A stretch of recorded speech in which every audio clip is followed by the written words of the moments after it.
Hey guys, what's up? Lightboltjoe here. Today I'm here with my friend Ben.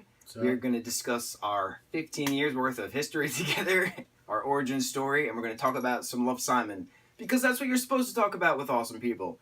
Love Simon is awesome. So, Ben, tell me your first memory of us meeting. I mean, I remember going back to me being in 8th grade, you being in 7th grade, and we did Beauty and the Beast together for the middle school play. Yes.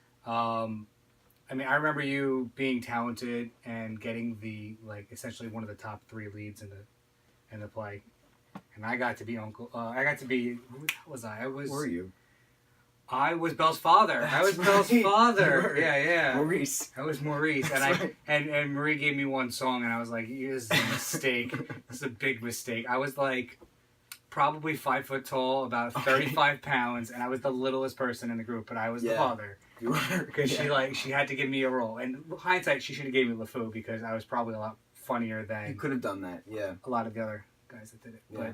But I remember you, and I said the first thing that I really remember is doing Gaston and being on stage for that. And I can actually remember kind of how we walked around the tables and a few of the jokes that we did, like every Tom, Dick, or Stanley, and it was like, oh, we said Dick. Oh, that's right. Okay, yes, because we were in middle school, Because yes, we were you're supposed to laugh 13. at. Yeah. But just Beauty and the Beast, really. I mean, that's as far back as I remember. Okay. Yeah. Yeah. It was the same, for me, it's the same time period. But my first memory of you, like concrete memory, was you and I were in a very specific hallway together. Yes. And the side entrance to the auditorium. Yes. On the stairs. I can't remember like what provoked it, but like you wanted, Pokey, so my Oreos. What provoked it, if I remember, was that I had just came out a few months before that. Okay. I came out in October, first week of October of 2003, and the play would have been in December, January. Yes. So okay. I had already been out for a few months, kind of abruptly, which is a story for another time. But great thing is that everyone kind of knew, and for some reason I had the feeling that you may or may not be gay, so why not? So I remember just being like, hey, I kind of want to tell you something. Yeah. I guess I said I really think you're cute or something to that effect. Something, yeah. And you being like, yeah, no. Like, I'm good. I'm like, all right, I'm going to go over there now, away from here. Yeah. But it took me by surprise because that was the first time, a guy ever, told me I was cute or like was any kind of interested. Because back 2003. 2003. Yeah.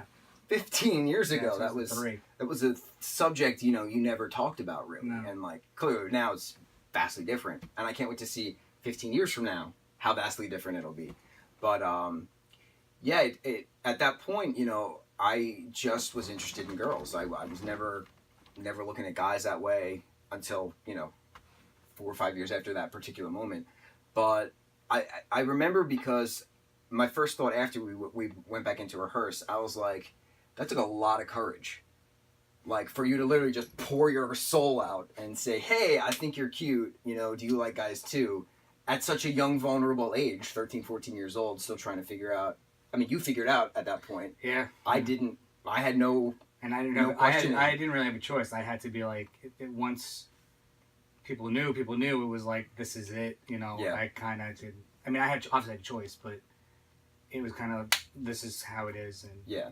Don't let people bother you. Don't let people care. That's one of the big things. I and a lot of other people we went to school with had so much respect for you because of that, because it was such an abrupt situation, like you said, that you weren't denying anything. You just this is it. This is me, and I felt like I was in move the unique position, and I don't. Maybe I'm looking back with like rose-colored glasses or not, but I felt like I was the first one who wasn't obviously gay, who was out. Yeah. And it wasn't like a secret. No one knew. Like there were the other theater guys that everyone knew was gay, or the kind of the weirdo guys. I don't want to be like fucked up, but so I feel like I was that first one that was like in student council, and I was, in sports, and I did a little bit of everything. Yeah. And I didn't care that people knew. So I feel like I I mean, maybe I'm wrong, but I feel like I was that first one. No, you were. And, Yeah.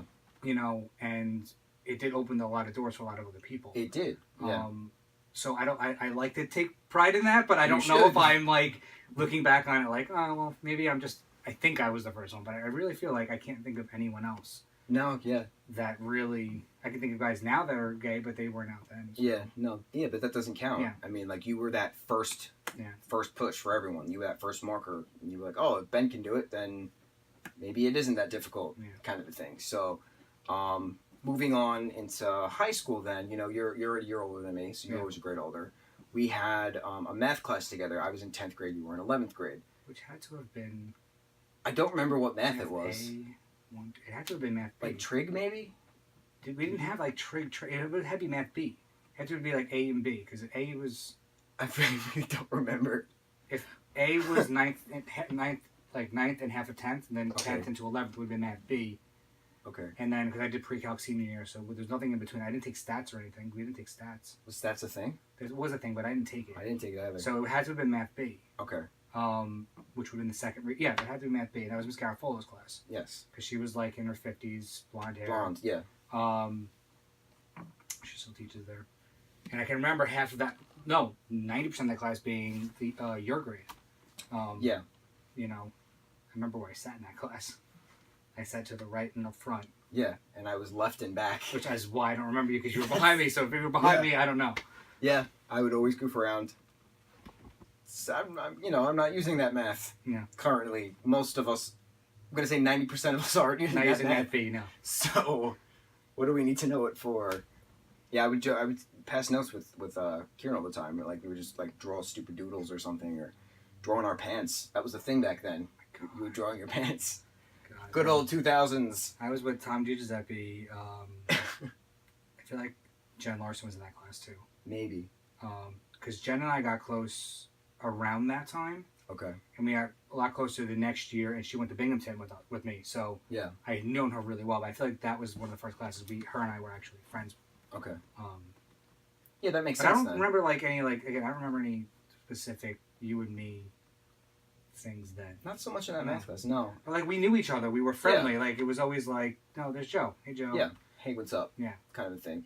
For most of high school, at least. Yeah, and then when you graduated in 07, I graduated in 08. Yep. But I started to fully, openly question, guys versus girls in 07 when I was 17. The first guy I dated in high school, his name was Jeff. He was in 10th grade, and we were very, not super PDA about it in the hallways, but like I remember I was talking to my friend Steve about this the other day, that one of the moments was like people would little picking on me here and there kind of a thing, not drastic putting me in a garbage pail, but yeah, I got some stories. Yeah. So I was walking hand in hand with Jeff at one point, and someone said something, and I literally just turned to Jeff and I just kissed him to go to my next class or whatever, and then there was dead silence and no one said anything, and it was like, wow, like he did that in front of us, like not even like in spite to like shut us up, but like it worked, and they shut up and they never said anything about it, and they were like, oh, Joe's with this guy. We had a very good school that was, if you were confident in yourself, no one was ever going to bother you. Yeah. That it really was a confidence thing. The people yeah, you're right. The only times that I can think of where like me being gay was an issue was when I was really insecure about it. The rest of the time it was never a thing. Yeah. It was never a thing. And that was years after. Yeah. You bring up a good point. Confidence was the big thing for that school in every grade. Everyone, yeah. If you were a weakling, you needed to toughen up. Yeah, but even like the popular people, like they were confident. That was the thing. Yeah, which was, I guess, a good thing for us. And it was cool watching different groups interact with each other. See, I don't know how your grade was. My grade was we were very lucky because we had our groups, we had our niches, but whenever there was a party, everyone could go to anyone's party and we all had fun. Like no one ever cared, especially my senior year. Yeah. Like we all hung out together no matter who it was. And yeah, you bring up a good point. We I can distinctly remember parties where there was like just the biggest mashup of people. Yeah. And we're like, oh, we're here to have fun, so it doesn't matter. Let's have fun. Yeah. And we were really lucky. I mean, I loved my grade for that. Your grade was, I got along with your grade really well too. I had a good grade. it was interesting clan. And then the grade under me was interesting, and then my brother's grade under that was interesting. The grade under your brother's grade I really liked. I liked them a lot. So that was ninth yeah, graders your senior year. they were cool kids. Yeah. That was a good 4. Yeah, that was I had a lot 4 year yeah. chunk. Your senior year and his freshman year was my junior year, so that was a good. Was Vinny on the swim team with me my senior year? Was he on the freshman year? Possibly. Because I know him. Yeah. Obviously through you, but we do know each other, and I've never realized. Been. He must have been on the team because I was diving, so I wasn't really like with the swimmers, but like I was on the team obviously, Yeah. and I kind of did my own thing because I practiced by myself. I practiced. They used to leave practice at like 4 o'clock. I'd be there at 6 o'clock practicing because, you know, they're swimmers. They don't do anything. Yeah. But I remember, I don't know, but your brother. We'll do another one with your brother. But like, I'm trying to think of more high school stories with you, but I don't. There wasn't that many. Yeah. Like we had our own groups and that was fun, but like we still knew and obviously we were always friendly. Yeah. There wasn't an awkward moment from that. So then when I was dating Jeff, I remember at a swim meet for my brother, and I was with my friend Billy at the time, and then you had I don't know who you talked to. I don't know who told you that I was dating Jeff. Do you remember?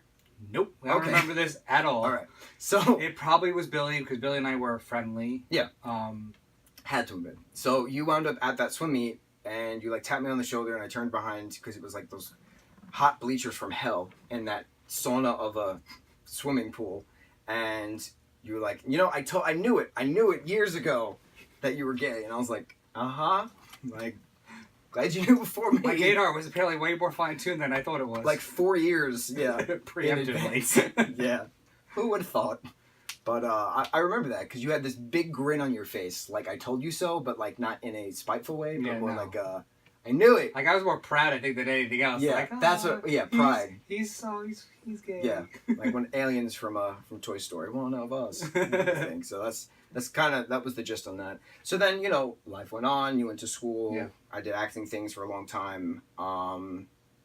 We drifted, but then we always wound up talking again. Yeah. Kind of a thing. And it was just a thing. Like we'd always have waves of talkings and stuff like that, and like recently you and I have been on a constant wave of talkings, which is a good thing to be upon. But I remember I sent you some message I don't remember how many years ago. Yeah, it was 4 years ago. I have it. Okay, can you please read it because I don't remember. So and at this point we had run into each other a few times at the movies. Yes, for Marvel movies. It had to be Marvel movies or Star Wars or something. Star Wars wasn't out. No, Star Wars wasn't a thing. But we hung out quite a few times at movies, and and then we talked about the movies and stuff. Yeah, like that. we just just in passing. But you had then, I ran into you, and this was at 12 o'clock, so it had to be right after one of the movies. So this was that like one night I saw you. What date was it? I could try to figure out what May 1st, 2014. Oh, Avengers was 2012. Age of Ultron was 15. 14 was... Amazing Spider-Man Nope. 2 was 14. It could have been that, or May 1st would have been Winter Soldier. I thought that was 13. That's 14. It was 14. No, it's 14. Winter Soldier and Guardians were 14. So it wasn't Guardians. So it would have been Winter Soldier. So it had to have been Soldier. Because I saw that a few times. All right, that makes sense then. So I'm going to read it. Okay. I'm prepared. Okay, so... Oh, maybe not. You cried. Okay, so how about that movie, huh? I cried. I haven't shed so many tears like that since Paul Walker died. Scratched out, I bowled my eyes anyway for months after months with Paul's death. Anyway. Pause. It had to be Spider-Man because I cried when Emma died. That I literally shed tears when her neck snapped. Because I did not. Spoiler alert. Yeah, it's 4 years too late. When and Stacey it's dies. a different Peter Parker now, but which is a better Peter Parker. Anyway, listen, I love Andrew, but Tom is Tom. Did I pause? Okay. Did I tell you that Tom Holland was in Kyoto when I was going to Kyoto? You did not tell me that. So he's on Instagram live tweeting the fucking Shinkansen train, and I'm like, I'm about to be there like tonight, like, don't leave, I want to meet you. So he's like getting to Kyoto as I'm gonna get to Kyoto. So I was trying to figure out where he was, and I was like, I want to meet Tom Holland. Yeah, I didn't meet Tom Holland. Next time. I was this close. Yeah.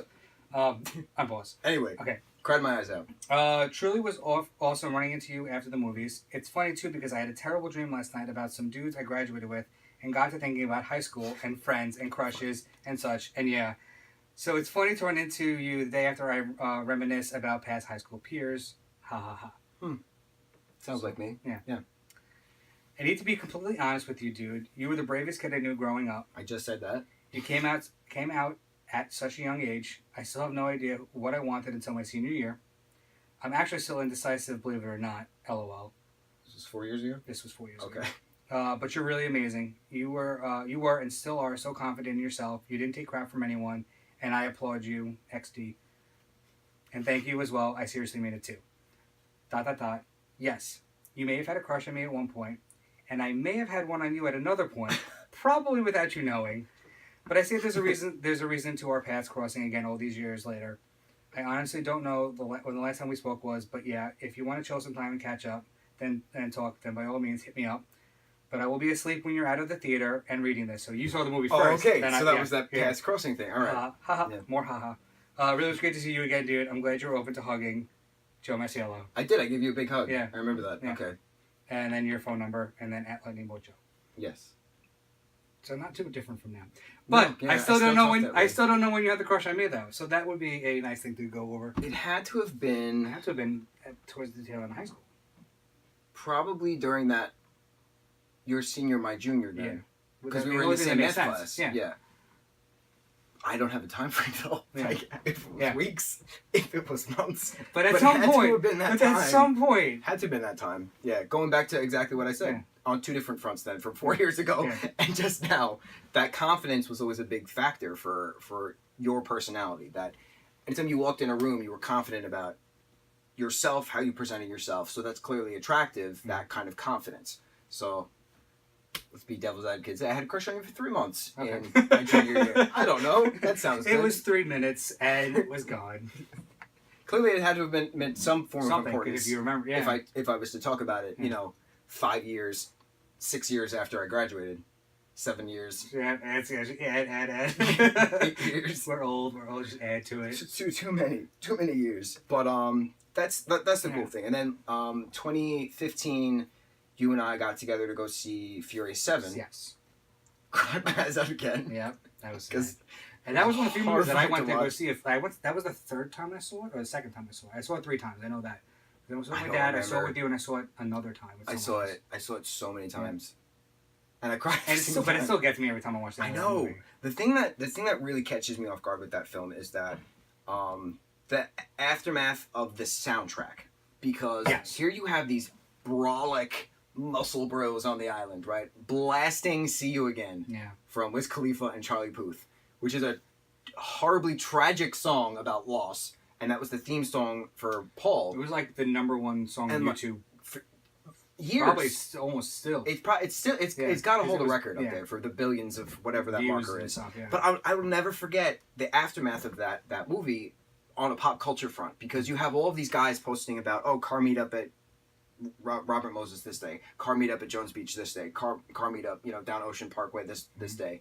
But like, I remember I was coming home from work one day, and I was taking Montauk Highway, which is Main Street in Babylon, and I'm slowly driving my car, and this other guy is slowly driving his car, and I hear See You Again in the distance, and his windows are down. I'm brolic, beefy muscle guy, just like misty-eyed, like doesn't want to have anything to do. And I look at him, and he's like waiting for me to like say something, and I'm like, and he does.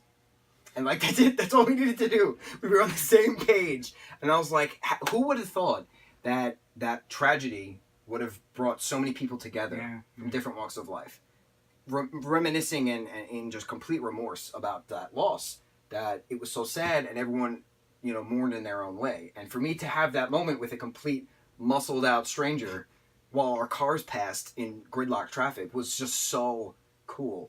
Like, tragic but cool in the same sense, that bringing people together, that inclusivity, which then leads me to talking about Love, Simon. Yeah. Inclusivity. Yes. Right? Love, So, Simon. how many times did you see it? 6. I beat you. I got one on you. Yeah, I saw it 7. Movie Pass kind of screwed me at one point. Yeah. And I also went to Japan, so I would have saw it a 7th time. True. Yeah. Japan was a little more important. But I didn't see it 7 times, but I read the book twice. Okay. So I got you there. I still haven't read it, but I honestly still don't want to read it. I think you'll read it probably like in about a year. Like once you know every word to the movie and you're once I know, I already know. Everyone? No, I don't. Yeah. Love Simon. So you had posted about it, and I went to go see. You saw it the Thursday night previews. I saw it the Thursday night previews with Juba, and I saw it Friday night with my friend Nicole. Okay. So I knew you had already seen it, and I was already excited to go see it. Yeah. And I wrote an essay. Yeah. And this was before I started to record reviews. I would write an essay about the movie. Yeah. And then I was already excited, and I was more excited after you wrote that. Yeah. When I went to go see it on Friday, and I mean, I still can't think of another movie that resonated with me so hard as Love Simon did. And we had a short conversation after we saw it together, just about what you identified with and what I identified with were two different things, but they were still so very strong and very big points in the movie that it's almost like they took our stories and put it together and made one story, which is really interesting the way you think about it. Who would have thought that could have been done? And so real. And that's what, when we go back to what we were saying before about being like the normal gay kid that came out, like that's Simon. Like that Simon is just your average Joe, and he just happens to be gay. It's just a part of who he is and part of what he's going through. I mean, I don't know how deep we want to get into this, but I still think about that. I still, go back to what my high school was like and how this movie, this story, this representation would have helped me, even though I don't know if I needed it, but I would have loved it. Yeah. And how much it will help people going forward. I mean, it's something that I want to show everyone. Yeah. That's everyone. Yeah. Anyone and everyone who will sit down and watch it, I will watch it forever. Mandatory to be a citizen on this planet. Yes. You need to watch this movie. Simon. It's so good. And understand why acceptance is important. And it just does it in such, a positive way. A classy, positive way. Yeah. It's really, really, really well done. Did you like Love Simon, Loki? He hasn't seen it yet. Haven't seen it yet? No, I have to bring it home for him. Yeah, I know. Kitty stretches? Yep. Well, you gotta tell us, Loki, what you think after you watch it. I think he will. Yeah. After my 6th essay of writing about Love Simon, I don't know if you read every single one I did. I read most of them. Okay, because they were all different. Yeah. I did different things per time I reviewed it, but they was all the same. That I've never been to, and I know we've talked about this, but I've never, even when we went, I've never been to a movie where it was an experience such as that. People were the only thing I can think of that I remember audience participating. Well, two things. One was good, one was bad. Episode 2, when Yoda pulls out the lightsaber. Okay. The whole theater erupted. Okay. I remember that. That's a blockbuster, though. Yeah. Okay. And then, conversely, when I saw Two Towers Extended re-release, was the worst audience I've ever seen a movie with. Okay. Where every single time anyone did anything, people were clapping and yelling. Just because it became a joke. Oh. And I was like, this is a 4-hour movie. What are you doing? Oh, God. What are you doing? This is not for for shits and giggles. Yeah, this is the extended cut. Yeah. Of Lord of the Rings. You're ruining this. And it's a long movie. A little bit. But my first Love Simon, that opening night, you had said, there were 3 instances where the audience clapped. So I'm thinking okay, there's 3 big moments. Okay, this is really cool. I'm excited. I think there was about 8 or 9. Yeah. Distinct screams, yells, claps. Positive screams. Oh, yells. Yeah, people just so excited about everything that they're doing and so supportive of what the story that was going on screen. Yeah. And there was one, actually, I don't know if I told you this, there was one time where the first showing I went to, when Simon sits down with his parents on Christmas, and he is like, guys, I have something to tell you. Yeah. But 3 rows behind me, some guy's like, on Christmas? Really? I was like, no. No, you didn't tell me that. Yeah. It's quite a memory, though. Yeah. On Christmas? Yes, on Christmas. That's what happened. You know, he was outed Christmas Yeah. Eve. He didn't want to hide it in case someone told his parents. So he Like wanted we had to know shit as soon as he walked away from the computer. Okay. Yeah, that was. There was a literal oh shit. So yeah, every time I saw it, and when Nick, how does he do it? He looks at he types Simon. Okay, We're gonna go with Simon for the character. His real name. Yeah. Real name is Nick. We're going When Simon better. looks at the screen after he types it, and he's like, "Please, Blue, everything's falling apart. I can't lose you too." Yeah. Sends it. Google auto sends back. Gasps. Failed permanently. Yeah. Gasps all around. Yep. Nick, Simon, goes like this, and it's just so emotional, and then he's like red faced, and literal tears are coming down, and then like he goes like this, and then he pulls back, but you see the slime on his hand, and you're like, oh my god, like you feel it, and you just want to hug him and just say everything's gonna be okay. I was bawling. Oh, every time, every single time. There were tears in my eyes because you feel the pain, but then even when you and I were talking about similarities between his story and then our stories separately. Like, I've been in his position with that emailing back and forth and waiting, and then you'll get a message that just destroys your soul and like hit me hard, like with a bag of bricks that were on fire from past things. But like, see, it's important. That was your moment. Again, my moment. That was my moment. My moment was Martin sending out the email to everyone. Because I remember that moment very distinctly when I told my one friend on homecoming. Yeah. Not to get the coming out stories, but the quick version. Quick version is I decided to tell one of my friends, and then kind of told my small group of friends at pep rally, and felt really good about it. Because I felt like that was that initial weight coming off. Yeah. Little did I know that 3 days later I get to school on Monday morning and everyone's talking about me. And this is 2004, 2003? 2003. This is October of 03. Yeah. So we're talking AIM and maybe texting, because texting even at that point was a little iffy. For those of you youngins, AIM is a instant messaging. AOL Instant Messenger. That's what it stood for. And you had to be on your computer online at probably dial-up at this point. There wasn't smartphones. No, I did have a cell phone, but we didn't have unlimited texting. It was like 10 or 15 cents each text message. Yeah, so you had to you had to sit at your giant bulky monitor. Yeah, you were not texting. People were not texting like. No. So this went through word of mouth and AIM and maybe MySpace at this point. Okay, that 03, yeah. That the entire school had known, and that whole day, more and more people were coming up to me saying they heard this, and my sister found out, and my sister told my parents, and then so I went from telling a couple of friends to being outed all at once. Yeah. And I remember coming home that night and talking to my parents and feeling like the whole world had just exploded. So when he, finds out, when Simon finds out, and Nora finds out online, like, that was so emotional for me that I was like, I remember those feelings very well. Yeah.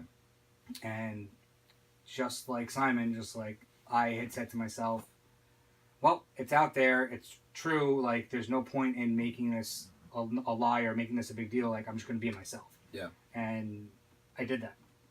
And we talked before about, being confident. That first week was the week that people made stories up. People had said that I had said this about this guy, I had said that about that guy. And that was the only time that I ever had that, was in that initial moment of weakness. Okay. And I had to come over that. So I stood up for myself. I said, I made sure that people knew that what my side of the story was. And it was over after that. Yeah. So to see the parallels in the movie really do resonate with, our youth. It's crazy. Yeah. It's insane. Who would have thought? Who would have thought that it would resonate on such a impactful aspect about us in general? Yeah. People from all different. But even then, it's so welcoming for everyone's story, because everyone has a moment of something that they want to keep to themselves. Yeah, and it doesn't even have to be about sexuality. No, it's just anything. It could be anything. Should I take that job? Yeah. Should I quit this job? Should I get rid of this friend because they're toxic? But for the first time, we're not making extra connections for the story to relate to ourselves. And that's why I think it was so special. Yes. Because how many love stories have you seen where you're like, well, maybe that's... Well, imagine if that was a guy and a guy was doing that for me. Or, you'd have to, like, kind of do mental gymnastics to get the story to relate to you. Yeah. This one, it was just raw. And that's why I think... It was authentic. Yeah. And so personal. Yeah.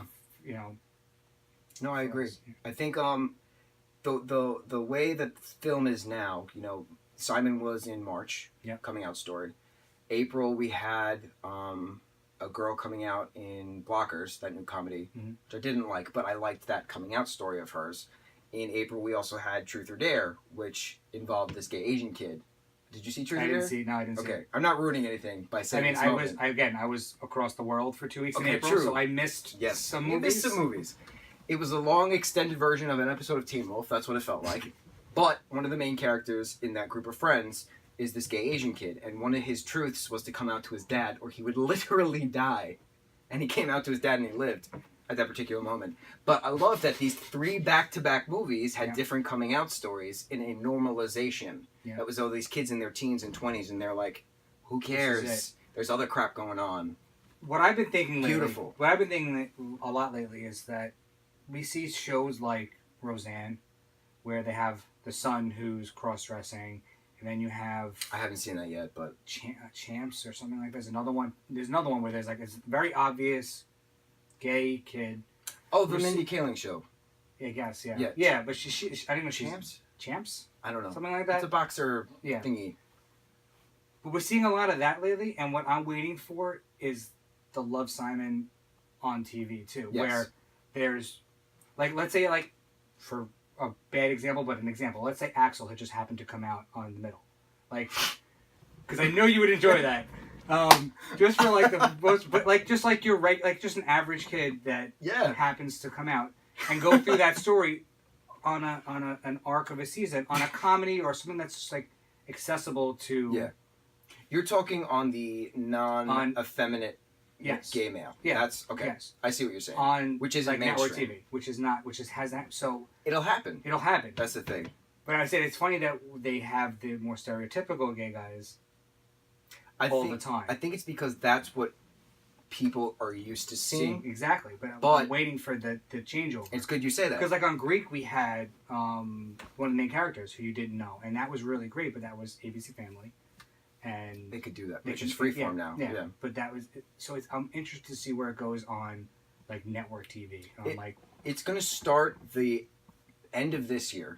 I'm predicting it because I know what's going to happen. If Simon, Blockers, and Truth or Dare were March, April, you know damn well that November, December, there's going to be brand new shows or brand new trailers for movies coming out. Oh, the Love Simon TV show would be amazing. Wouldn't that be great? With all of these masculine gay guys, not the typical effeminate gay guy. I mean, there's just stories, and that's what I want to see. That's the thing, because Simon was such a large success. Studios are seeing this. People are already discussing what's next. How is representation going to go further? Of course, we need more TV shows with transgender individuals of all forms. There's so much more to go. Of course, we need more TV shows, of non-binary. I feel like I'm being selfish because I want to see noise for myself. Like I get that. No, but I think we all like want that. That's the thing. We're at a point now where the people that matter, and it's weird saying the people that matter, as in Generation Y, which is the millennials from mid '80s to late '90s, right? And then Generation Z, which is late '90s to now. They don't care. We just want to see the normative of our reality. Us being us. Yeah. Exactly. And that's what we're getting to. So 2019, 2020, we're going to be inundated with these masculine gay characters. And I'm so excited. Yeah, I can. Because 10, 20, 30 years from now, people are going to be like, oh, you know that show? Oh, they started that show because of Simon. Or you know that movie? They did that entire trilogy because of how Simon was. Yeah. This is that catalyst. We're at the tip of this mountain right now for climbing so hard. And there's no falling face first down. We're just going to be smooth sailing down. And I'm so excited to see every film, TV show, comic book series. There's a new comic character. I can't remember if he's Marvel, DC, Dark Horse, I can't remember, but he's a LGBT ally, and he beats homophobes with a rainbow flag. I did not hear about just that. saw an article about it yesterday. The last thing I saw about It anything was related, awesome. related to comics was when Iceman came out. And That was a like whole 2 big, years that was a ago. couple years ago, but Yeah. that was a whole big thing because they like Yeah. retconned a lot of it. Yeah. For that, but I think, but that's the thing. Like, we're going to see a lot more of these characters. Love Simon, actually. Nick and Keenan, who plays. Yeah. Oh my God. Ram. No, I was trying to say Abraham, but it wouldn't come out Okay. because that's his real name. Is Yeah, Abraham Blue. They're just Spoiler nominated. alert. Please, it's been like 2 months. Thank you Spoiler very much. alert. It's fine. Spoiler alert. MTV just did a screenshot of the two of them on top of a Ferris Doesn't matter. wheel. So Doesn't matter. They're nominated for Best Kiss for in movie or They better TV. win. You know damn well They better win. that they're gonna win. They Every better fucking fangirl and boy is gonna be voting their asses off to see that kiss happen again on stage, which should be interesting because one is out queer and then one is straight. I was gonna say out straight, but He's that's out not straight. a. Well, I mean, technically- shouldn't he be out straight? He is out straight. He actually is out straight Because he's said many a times that he's straight, Yeah. and his brother's gay, and his brother came out because of the film. Yeah. And Keenan came out after at the at right, the rap very, party. yeah, tail end. And But he was out at home first. true. Then he came out in the U.S. Yes. Essentially, he had a, American coming out because people Yeah. at DC didn't know. Well, some of his friends did, but Correct. Yeah. Yeah. And then what's her face? Catherine. Catherine Langford. She's bisexual. I think right. In real life, Maybe. I'm not sure. I feel like I read that. Well, the character is Which character? Leah. Yeah. No, I meant in real life. I don't know about real life. I don't remember now. I think. I don't remember reading it that, and I've been kind of obsessed with everyone in the movie, so I haven't read anything about it. But like I don't remember. Leah's character I feel is, like- and that's the whole yeah. the whole second book. Yeah. Leah on the offbeat. Leah on the something, Offbeat, right? yeah, which is about that, which is a little interesting because I'm so used to how like the movie characters are, and they actually take the movie actors and they put their voices into like Nice. she wrote I remember reading. she something wrote the Becky said about characters that. Yeah. of Leah and the Offbeat based on the people that they cast That's cool. in the movie, which is really nice because there is a little bit of a difference. Yeah. But you can hear it. Like you can hear like Abby and Leah and Simon. Even Simon like is such a different version of Simon, but in all the best ways. Yeah. Like Because it's Nick. it's Nick, and it's Nick when he's happy. Okay. So you see his smile. You see how he like Yeah. excited he is to like because he's with Blue in the second book. So it's like Okay. it's everything you want it to be, and it's great That because is he's great. like stupidly excited about like the littlest things, and I'm like, this is the Simon that we knew was there. Yeah. But we didn't like. But he was going through too much. You have a cat on you. Hi, buddy. Do you want to join us? Low key. What I feel like I'm losing track of time. Oh yeah, we've been talking for a while. It's a good Yeah. thing. This brings out the authenticity Yeah. of our 15 years of I friendship. can't believe it's been 15 years. It's been a long time. That's insane. Do you want to? I don't want your tush. Yeah, you get whatever you get. All right, that's fine. Do you want to say anything to the camera before we say bye? Loki, you want to come over here? No? You don't care? He don't care. All right. Is there anything else you'd like to say before we say our farewells? If you haven't seen Love, Simon, what are you doing? Although it's not in theaters anymore, so. It's at 173 theaters. I checked Movie Phone this morning. Did you really? I did. Yeah, where though? On the island, Stony Brook. That's it. Stony Brook in the city, I saw was the other one. Yeah. Because I looked. Had to be the city. Yeah. There's one in the city, one in Stony Brook, but still. Okay. And Stony Brook was like 1:15 in the afternoon. Did you look at the time? I Because it didn't, was like actually. 1:15 in the afternoon. So, No, May it's fine. 29th, Love, Simon comes out on digital HD. June 15th, it comes out on disc. June 12th? June 13th, because 2 weeks. 13th, yes, okay. I'm very excited. Gonna buy everything. Something like that. I don't know, 12th maybe. But yes, buy it, We'll see. see it, read the book. Thank you guys for putting up with our reminiscing on history. If you haven't seen Simon, see it. If you haven't expressed yourself freely yet, take a deep breath. Find a friend. Sit on a couch. Just talk. See where your conversations go. I just realized we're both wearing blue. I just noticed now. You may or may not have always worn blue. Oh. No, I don't. Matches your eyes. There you Yes. go. Yeah. On that note, mucho mahalo, guys. See ya.